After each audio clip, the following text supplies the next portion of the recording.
sœurs, bonsoir. Nous sommes très heureux d'être ensemble ce soir. Amen. Amen. Alléluia. Nous vous accueillons chaleureusement dans le nom du Seigneur. Amen. Et vous êtes à la bonne place. Amen. Merci Seigneur pour sa grâce sur nos vies. Donc bienvenue à toutes et à tous. Bienvenue mon frère. Amen. Donc sois à l'aise. Bien, nous sommes la famille de Dieu. Nous sommes des frères et des sœurs. Donc il y a le même esprit qui nous anime. Nous sommes dans le même royaume. Nous avons le même Père. Nous avons le même Seigneur. Amen. Amen. Donc soyez à l'aise les uns et les autres. Ouvrez votre cœur. Soyez attentifs.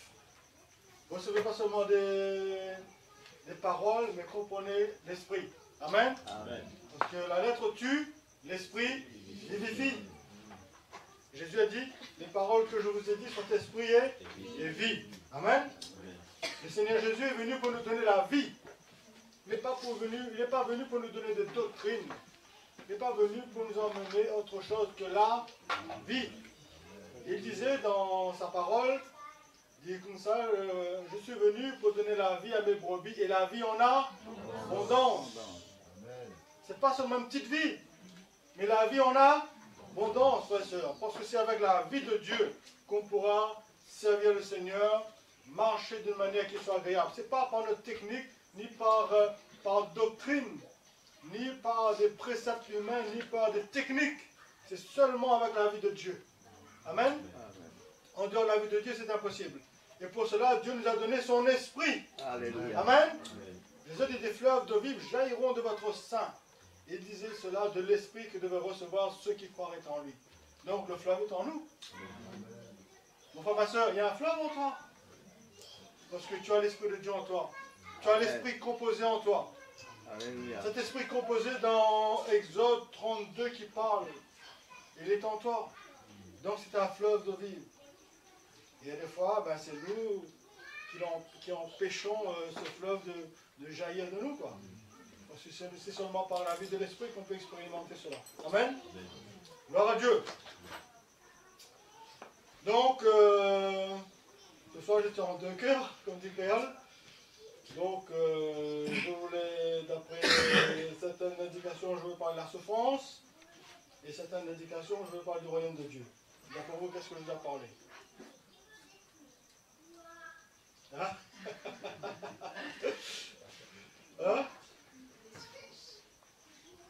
Le royaume de Dieu. Hein? On va parler de la souffrance plus tard, on va parler des bonnes choses d'abord. Hein? On va parler de la souffrance comme ça, bientôt. Et là, je veux vous encourager concernant le royaume de Dieu. Amen. Voyez?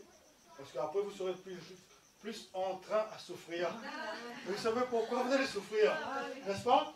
Si nous souffrons comme ça, pas bon. Hein, Jean? Oui. Il faut que nous souffrions pour quelque chose. Il faut que nous connaissions pourquoi nous souffrons. Ah bah. Si nous souffrons comme ça, là, dans le vide, non. Donc, c'est bien, nous allons montrer pourquoi il faut souffrir. D'accord? Donc, nous allons lire quelques passages de la parole de Dieu concernant le royaume des cieux. Pour cela, nous allons lire dans Matthieu. Vous savez, Matthieu, c'est l'évangile qui parle beaucoup du royaume des cieux. C'est incroyable, hein? Il a mis l'emphase là-dessus, lui. Vous allez lire, par exemple, de l'occasion, vous allez lire le chapitre 13 de Matthieu, et il ne parle que du royaume des cieux là-dedans, dans ce chapitre. Nous allons lire dans Matthieu, le chapitre 4.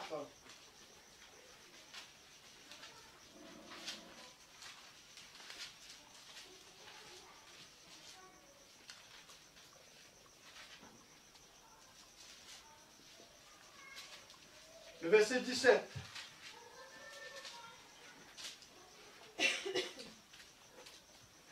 Bon. Dès lors, Jésus commença à prêcher et à dire, repentez-vous, car le royaume des cieux est proche. Amen. Repentez-vous, car le royaume des cieux est proche. Le royaume des cieux est proche. Nous allons lire dans Matthieu, le chapitre 3. Et là, c'est le ministère de Jean-Baptiste. Verset 1er. En ce temps-là parut Jean-Baptiste prêchant dans le désert de Judée. Il disait, repentez-vous, car le royaume des cieux est proche. Vous voyez? Les questions du royaume des cieux, n'est-ce pas? Nous allons lire aussi, ça c'est Jean-Baptiste, le Seigneur, et nous allons lire aussi dans Actes chapitre 8, je crois. Actes chapitre 8, si je ne me trompe pas, le verset 12. Actes des apôtres.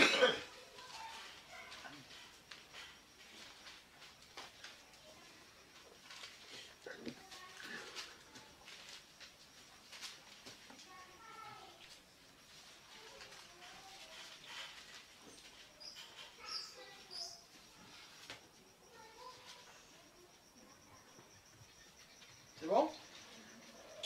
On lit alors, hein?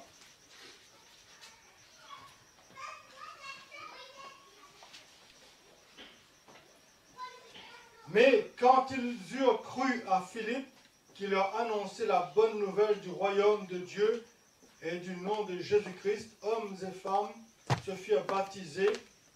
Hommes et femmes se firent baptiser. Amen. Donc Philippe, là il parle de Philippe, hein, en Samarie. Donc Philippe, quand il était à Samarie, il a annoncé l'évangile. Vous voyez? Il a annoncé l'évangile, et l'évangile c'est la bonne nouvelle du royaume de Dieu, au nom de Jésus-Christ. Amen. Donc nous voyons que l'évangile, c'est la bonne nouvelle du royaume. N'est-ce pas? Le royaume des cieux, frères et sœurs. Là, il est question du royaume des cieux. Et vous allez lire dans Matthieu, dans l'évangile de Matthieu, le chapitre 13, parle beaucoup du royaume des cieux. Et que le royaume des cieux est semblable à un homme qui sortit, qui sema le blé. Le royaume des cieux est semblable à un trésor caché. Le royaume des cieux est semblable à un filet qu'on jette à la mer. Le royaume des cieux est semblable à 10 vierges, 5 sages, 5 folles. Dans Matthieu, parle beaucoup du royaume des cieux. N'est-ce pas? Donc, le royaume des cieux a déjà commencé. Quand nous voyons, quand Jean-Baptiste commence son ministère, il dit que repentez-vous car le royaume des cieux est proche. Donc le royaume des cieux n'était pas encore là. Le royaume des cieux était proche. Le Seigneur Jésus, dans Matthieu chapitre 4, verset 17, il dit, pareil, repentez-vous car le royaume des cieux est proche. Donc, si le royaume des cieux était proche, quand le royaume des cieux est venu, ben, c'est Christ qui prêchait le royaume des cieux. Et quand il a dit, le Seigneur a dit, le royaume des cieux est proche. Quand l'Église a commencé, le royaume des cieux a commencé à partir de la Pentecôte. Quand l'Esprit Saint est descendu et quand Pierre a prêché l'Évangile. N'oublions pas que Jésus a dit à Pierre, tu es Pierre et sur cette pierre je bâtirai mon Église. Les portes du séjour des morts ne pourront pas contre elle, ne pourront pas contre elle. Je te donnerai les clés du royaume. Donc, à la Pentecôte, Pierre, il a prêché l'évangile par l'action du Saint-Esprit. Et là, il y avait une foule de Juifs qui sont venus, parce qu'il y avait quelque chose qui se passait là. Il y avait comme un vent impétueux, les gens étaient vraiment bouleversés. Il y avait une manifestation. Et ils parlaient dans d'autres langues. Et là, Pierre a prêché l'évangile. Pierre a prêché l'évangile et Pierre a pris la clé. Et il a ouvert la porte du royaume des cieux. Et les Juifs, il a fait rentrer les Juifs. N'est-ce pas? L'Église a commencé la Pentecôte. L'Église a commencé la Pentecôte. Le royaume des cieux a commencé à la Pentecôte. Vous savez, tout à l'heure je vous pose une question, je vois si vous pouvez vous répondre. Hein? Donc, Pierre a reçu la clé de la part du Seigneur et c'est lui qui a ouvert le royaume des cieux à ces Juifs, parce que ces Juifs se sont fait baptiser à la suite de la prédication de Pierre et que 3000 âmes se sont converties en ce jour-là. N'est-ce pas? 3000. Donc c'est la clé. C'est Pierre qui a permis que ces Juifs puissent entrer dans le royaume des cieux. La deuxième clé que Pierre a eue, c'est chez Corneille. Et ça, il concerne les païens, les gentils. Donc, au travers de Corneille, c'est pas seulement Corneille, mais au travers de Corneille, les païens, les gentils, Pierre leur a ouvert le royaume des cieux pour que les païens, les gentils puissent entrer. Donc, Pierre a fait entrer les juifs et il a fait entrer les païens, les gentils, les non-juifs. Vous voyez? Donc, c'est le Seigneur qui a donné les clés pour cela. Donc, il a pu faire entrer donc, les juifs et les gentils, les non-juifs. Vous voyez? Donc, le royaume des cieux a commencé à la Pentecôte. Vous voyez? Et dans Samarie, nous voyons que Philippe a prêché la bonne nouvelle du royaume. Donc, le royaume des cieux a commencé maintenant. Et ça, c'est merveilleux. C'est pourquoi il faut que nous comprenions pourquoi le royaume des cieux. Et nous avons déjà parlé concernant les récompenses. Vous voyez? Le royaume des cieux est pour les vainqueurs. Le royaume des cieux est pour les vainqueurs. Jésus dit à celui qui vaincra, je le ferai asseoir sur mon trône, il régnera. À celui qui vaincra, il pètera les nations avec une verge de fer. Donc, le royaume des cieux, c'est pour les vainqueurs. Amen. Le royaume des cieux, vous savez,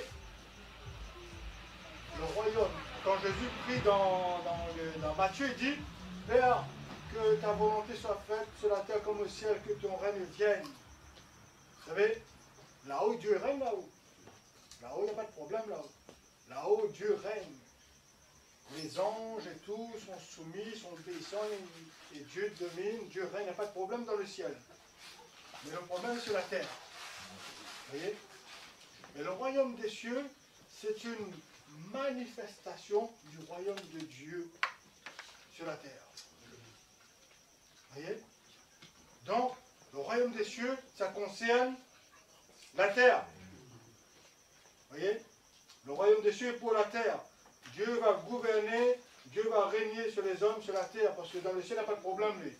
Donc, le royaume des cieux concerne la terre. Et le royaume des cieux va se manifester. Là, pour l'instant, il est, au travers de l'Église, il a commencé. Il y a une réalité de ce royaume. Vous voyez? Comment je peux dire encore? On voit qu'au travers de la chrétienté, vous voyez, le royaume des cieux, ça se manifeste au travers de la chrétienté. N'est-ce pas? Parce que Jésus a dit, le royaume des cieux est semblable. Hein, quand il parle de livrer. Livrer représente la chrétienté dans son ensemble. Les vrais chrétiens et les faux chrétiens. Ça, on appelle la chrétienté. Mais nous savons qu'à la fin, il y a une sélection.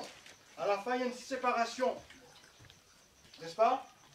Le royaume des cieux, ça concerne aussi les chrétiens vainqueurs et les chrétiens vaincus.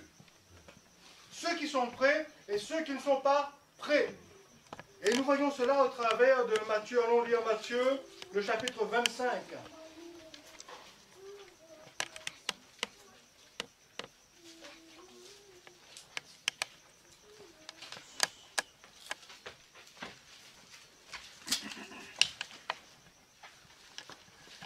Matthieu chapitre 25, verset 1er.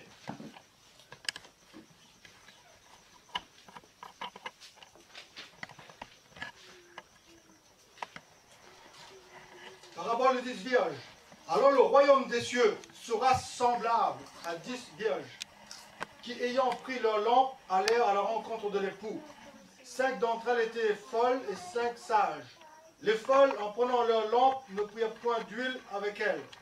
Mais les sages prirent avec leur lampe